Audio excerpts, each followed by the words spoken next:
আজ আমি শেয়ার করতে চলেছি একটি সম্পূর্ণ ডিফারেন্ট ভিডিও, একটি রান্নার ভিডিও। বিকজ ইউজুয়ালি আমি রান্নার ভিডিও শেয়ার করি না। তো তার জন্য নিয়েছি আমি টমেটো, ক্যাপসিকাম, আলু, গ্রেট করে রাখা আদা এবং কাঁচা লঙ্কা। তারপরে নিয়ে নিয়েছি একটি বাটি এবং বাটিতে দিয়ে দিচ্ছি আমি পরিমাণ মতন ধনে গুঁড়ো। তারপরে দিচ্ছি আমি পরিমাণ মতন হলুদ গুঁড়ো। অ্যাকচুয়ালি না, আমি এরকমভাবেই আগের থেকে মশলা প্রিপেয়ার করে রান্না করাটা বেশি পছন্দ করি। বিকজ আমার দিদিভাই শিখিয়েছিলেন, মানে আমার দিদা, যে এরকমভাবে আগের থেকে মশলা প্রিপেয়ার করলে রান্নাটার স্বাদ খুব বেড়ে যায়। তো যাই হোক, নিয়ে নিলাম আমি এখানে গরম মশলা, তারপরে কাশ্মীরি রেড মির্চ পাউডার, তারপরে নিচ্ছি এখানে আমি একটু ভাজা মশলার পরে আমি এখানে নিয়ে নিচ্ছি জিরে গুঁড়ো। তো সব মশলাগুলো একে একে নেওয়ার পরে আমি এখানে দিয়ে দিচ্ছি পরিমাণ মতন জল। তো জল দেওয়ার পরে আমি মশলাগুলোকে ভালো করে আমি মিশিয়ে নিচ্ছি, যাতে মশলার মধ্যে কোনো রকমের কোনো পাল্প না থাকে। তো অ্যাকচুয়ালি না, অনেকের মুখে আমি শুনেছি যে রান্না, সেটা আবার কি, রান্না তো করতে আমি পারি না, বাট ভালো মন্দ খেতে কিন্তু পারি। তো এখনকার দিনের মেয়েদের তো এরকম বললে চলবে না, না, এখনকার দিনের মেয়েরা যেমন বাইরে পারদর্শী তেমন ঘরেও পারদর্শী হওয়া দরকার। তো যাই হোক, সবজিগুলো আমি একে একে দিয়ে একটু নাড়াচাড়া করে দিয়ে দিচ্ছি ওপর থেকে নুন, সবজিগুলো সেদ্ধ হওয়ার জন্য। তো তারপরে আবারও নাড়াচাড়া করে দিয়ে দিলাম ঢাকা। আর ওই দিকে আগের থেকে কেটে রাখা টমেটোগুলোকে আমি দুভাগ করে আবারও কেটে নিচ্ছি এবং হাতের সাহায্যে একটু চেপে চেপে ওই টমেটো পিউরি মতন বার করে নিচ্ছি।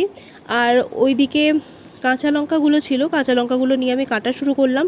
তো তারপরে আমি ঢাকা নামিয়ে নাড়াচাড়া করে সবজিগুলো নামিয়ে দিয়ে দিলাম আবারও তেল গরম হওয়ার পরে আমি দিয়ে দিলাম আদা দিয়ে একটু নাড়াচাড়া করে এখানে আমি আগের থেকে রাখা টমেটোটা আমি ঢেলে দিচ্ছি।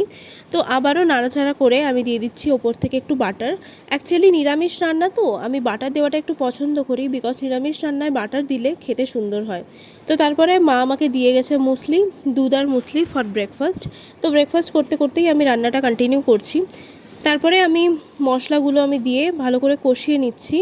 তারপরে দিয়ে দিলাম এখানে ধনে পাতাটা একটু ভালো করে কষিয়ে দিয়ে দিচ্ছি আমি কাসুরি মেথি। অ্যাকচুয়ালি না, আমার দিদিভাই বলতেন যে কষানোর কাছেই কিন্তু রান্নার আসল স্বাদ, যত ভালোভাবে কষানো যাবে রান্নার স্বাদ তত বেড়ে যাবে।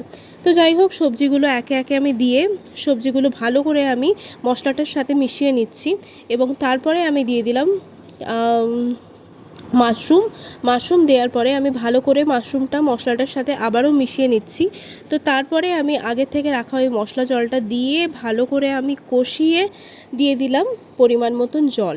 তো পরিমাণ মতন জল দেওয়ার পরে আবারও নাড়াচাড়া করে আমি একটু ফুটিয়ে দিয়ে দিলাম ঢাকা। তো ঢাকা থেকে আমি কিছুক্ষণ পরে ঢাকাটা নামিয়ে আমি দেখি আমার তরকারি একদম রেডি। তো ওপর থেকে আমি দিয়ে দিচ্ছি এখানে গরম মশলা, গন্ধটা ভালো হওয়ার জন্য। তারপরে আমি দিয়ে দিলাম আবারও বাটার, অ্যান্ড দ্যাটস ইট, আমার রান্না একদম ready. Okay, for now, tata.